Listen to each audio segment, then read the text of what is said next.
ቤተሰብ ኤሉና ሮቤል በድጋሚ ተገናኙ። ያብ ደረሰባቸው። ኤሉ ምን ብዬሽ ነበረ? ለምን አገኘሽው? እኔ ምን ብዬሽ ነበረ? ለምንድነው ማሰሚኝም? በማለት ተፋጠጡ ትላላቸው። ቤተሰብ ሰላም ሰላም፣ ጤና ይስጥልኝ ውድና የተከበራቸው የቻናሌ ቤተሰቦች እንዴት ናቸው? ልኝ ደህና ናቸው? የኔ ደህና ነኝ ፈጣሪ ይመስገን ብያለሁ። የኔ ውድ ቤተሰቦች ለዚህ ቤት ደግሞ አዲስ ከሆናችሁ ላይክ፣ ሼር፣ ሰብስክራይብ አድርጉኝ። አይከፈልበትም ብያለሁ የኔ ውዶች። እናንተ ሰብስክራይብ አድርጉኝ። ተው ተው 10 ሺህ አስገቡኝ። አንቺ ሁሌ ትለምናለሽ እንዳትሉኝ እሺ። ምን ላደርግ? 10 ሺህ አስገቡኝ። ጌታ አስገቡኝ። ተው ጥሩ አይደለም። አትጨክኑ እሺ። እና ምን ለማለት ፈልጌ ነው ግን እውነት ለመናገር በጣም ደስ ብሎኛል። ዋናውን ነገር በሰላም መፈታቱ ደስ ብሎኛል። እኔ ደግሞ አሁንም ድጋሚ በኤሉ ህይወት ላይ አሁንም ይሄ ልጅ ገብቶ ሌላ ነገር ሊፈጥር ነው ምናምን ብዬ ነበር፣ ፈርቼ ነበር። እግዚአብሔርም በጣም ፈርቼ ነበረ። እንደሆነ የጠረጠርኩ በልዩና በያብ በኩል እኔ በጣም ፈርቼ ነበረ። ግን የተፈጠረ በዚህ ነው፣ በዚህ ኤሉ ባመጣችው ልጅ ነው የተፈጠረ። ግን እንኳንም ነገሩ በሰላም ተፋተው በጣም ደስ ብሎኛል። እግዚአብሔርን ሁላቸውም ተጨንቀን ነበር። እኔም ደግሞ ጠዋት ላይ ቪዲዮ ሰርቼ ነበር። ሌላ ይሄ ልጅ ከኤሉ ህይወት ካልወጣ አሁኑ ሌላ ጸብ ሊፈጥር ነው እንዴ እያልኩ ነበር በውስጤ ማለት ነው። እና ለማንኛውም ነገሮቹ እንደዚህ ቁጭ ብላችሁ ሰው ሲፈታ ነው ነገሮቹ የሚፈታው እንጂ እዛ ጋር እሱ እሳት ሆኖ እዛ ጋር እሷን መልስ እየሰጠች ነገሩ እየተበላሸ ነው የሚሄደው። እና በጣም ደስ የሚል ነበረ። እንግዲህ በስርዓቱን ነገሮቹ ለመፈታት ያው ሁሉም በሰላም ተለያይተዋል። ያቡ ታውቃላችሁ እንደመጣ በቃ እየተናደደ ነበር የመጣው ማለት ነው። እና የሆነ ነገር እንደተፈጠረ በኤሉና በልጁ መሀል ውስጥ የሆነ ነገር እንዳላችሁ ነው የመሰለ። እኔ ምን ብዬሽ ነበር? ለምን መተሽ አገኘሽው? ምን ተባብለናል? ኤሉ ግን ለሌላ ጊዜ እሱ ይሄን ሰው እንዳታገኝ ካለሽ እንዳታገኝ ወይም ተነጋገሩ። ለሱ ሳትነግር እንዳትወጪ። ምክንያቱ እዚህ ጋር ህይወት ነው። ህይወት እስከሆነ ድረስ መቼም አንድ ሴት ልጅ ጎደኛ ከያዘችው አንድ ጎደኛ ነው መቼም የምትይዝ። ሌላ ሁለተኛ ሌላ ጎደኛ ትፈልጋለች እንደ ሴት ልጅ? እስኪ ንገሩን በኮሜንት። ስለዚህ ኤሉ ምን ለማለት ፈልጌ ነው? ለኤሉ ነው ይሄ መልስ ማለት ነው። ቤተሰብ ከአሁን በኋላ የትም ቦታን ብትሄደው፣ ምክንያቱ ከያቡ ጋር ነው አደለ? ረጅም ጉዞ መሄድ የምትፈልገው ከሱ ጋር ነው አደለ? ህይወቷን መቀጠል የምትፈልገው። ሁሉም ነገር ሳትደብቀው መናገር አለባት ብዬ ነው የማስበው፣ እንደ ራሴ ማለት ነው። እኔ እንደተረዳው ማለት ነው። ቤተሰብ ለሱ ተናግራ ነው የምትሄድበት ቦታ መሄድ ካለባት መናገር ነው። ለሱ ሳትነግረው ከሌላ ወንድ ጋር ሄዳ ማገናኘት ጥሩ ነው ብዬ አላስበውም። እሷም ትላንትና ተናግረዋል በቪዲዮ ላይ ማለት ነው። ሁለተኛ ይሄ ልጅ እንዳታገኝ በአንቺ ምክንያት ነው ከዚህ ልጅ ጋር ተጣለው፣ ብዙ ነገር ተፈጥሯል። ለአንቺ ብዬ ትቼ ነበረ፣ ለአንቺ ብዬ ባልተው ሌላ ነገር ውስጥ እንገባለን ነበር እያለ ነበረ። ልጁም ደግሞ ተናድጃለሁ እያለ ነበር። እንዴት ቶሎ ብላ ወደ እሱ ተገለበጠች ብዬ ተናድጄ ነበር እያለ ነበር። አያቸው ኤሉ ደግሞ ትክክለኛ አፍቃሪ ናት ለያቡ ማለት ነው። እሷ እንግዲህ ይህ ልጅ ያመጣችበት ምክንያት ያቡ ምን አይነት አክል ለኤሉ ፍቅር እንዳለ ምን አይነት ቦታ እንዳለ ለማየት ነበር ያመጣችው።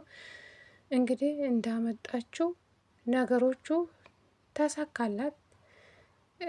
ያቡ ወደ ሌላ ከሀገር ወጣለሁ ባለን ኤሉ ድጋሚ ትቀጥል ነበረ ማለት ነው። እነሱም አይታረቁ ይመስለኛል። ያቡ እንግዲህ ደግነቱ ያብ ከሀገር ወጣለሁ በማለት እሱ አለ በመመለስን ወደ እሱ ህይወት የተመለሰችው ማለት ነው እንጂ አይታረቁ ይመስለኛል እንዳሉ ማለት ነው። ሮቤል እንዳለው ማለት ነው። አስባቸዋል እንግዲህ ሮቤል እንግዲህ ኤሉና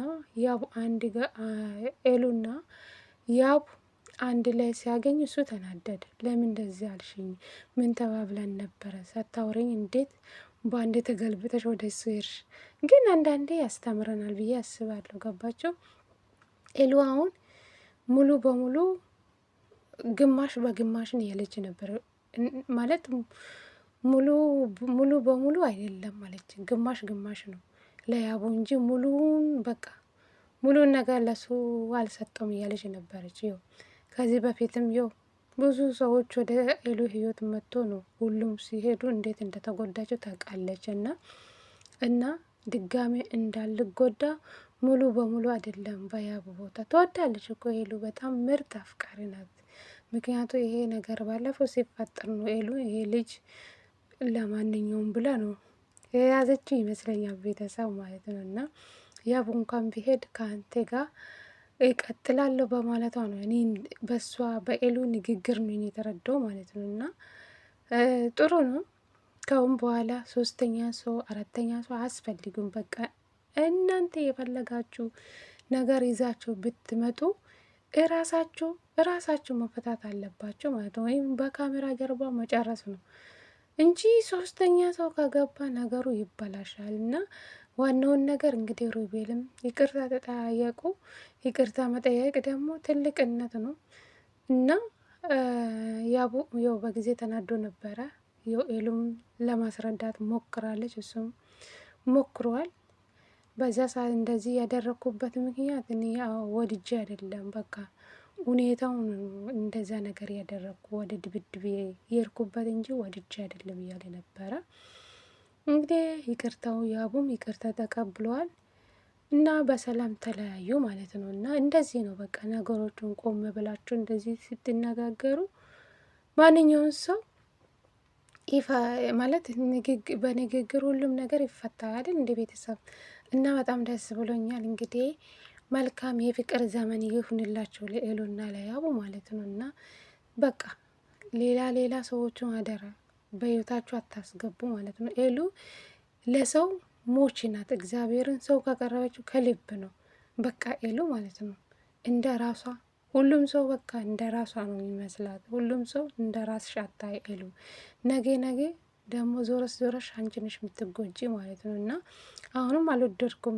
ለምን እንዳልወደድኩ ታውቃላችሁ ቤተሰብ? እኔ ልዩና ልዑል አንድ ላይ ባይቀጥሉ እኔ ደስተኛ ነኝ። አንደኛው ኤሉ ደግሞ ወደ ራስሽ ህይወት አታስጠጊ፣ ነገ ልትጎጂ ትችላለች ብዬ አስባለሁ። እኔ እንደ ራሴ ሀሳብ ነው ቤተሰብ እዚህ ጋር የምናገረው ማለት ነው። እና ይሄ ነው የዛሬ ቪዲዮ ቤተሰብ። ብቻ ዋናው መታረቃችሁ ነው። ደስ ብሎኛል። በሰላም ነገሮቻችሁን ፈታችሁ መለያየታችሁ ደስ ብሎኛል። ኤሉ ደግሞ ለሌላ ጊዜ ደጅ ስትወጪ የሆነ ቦታ ስትሄጂ ከፍቅረኛሽ ጋር ተነጋግረሽ ውጪ። ደግሞ እንደፈለሽ ጎደኛ እዚህ ጋር ጎደኛ ይዘሽ እሱም ጎደኛ ነው ይሄም ጎደኛ ነው ማለት የለብሽም። በቃ አንድና አንድ ነው ጎደኛ እንጂ ትርፍ ጎደኛ አስፈላጊ ነው ብዬ አላምንም። የሴት ጎደኛ ከሆነች እሺ ችግር የለም። የወንድ ጎደኛ አያስፈልግም። ፍቅረኛ ካለሽ ሌላ ወንድ ጎደኛ አያስፈልግም። በቃ ይሄን ማስተካከል አለብሽ። እና የዛሬ ሀሳቤ ይህን ይመስላል ቤተሰብ። ቪዲዮዬን ከወደዳችሁ ላይክ፣ ሼር፣ ሰብስክራይብ አድርጉኝ። እና ኤሉና ያቡ መልካም የፍቅር ዘመን ይሁንላችሁ። ደግሞ በቅርብ አግብታችሁ ወልዳችሁ ለማየት ያብቀን አይደል? እንደ ቤተሰብ ሰምታችኋል። ለማንኛውም መልካም አዳር።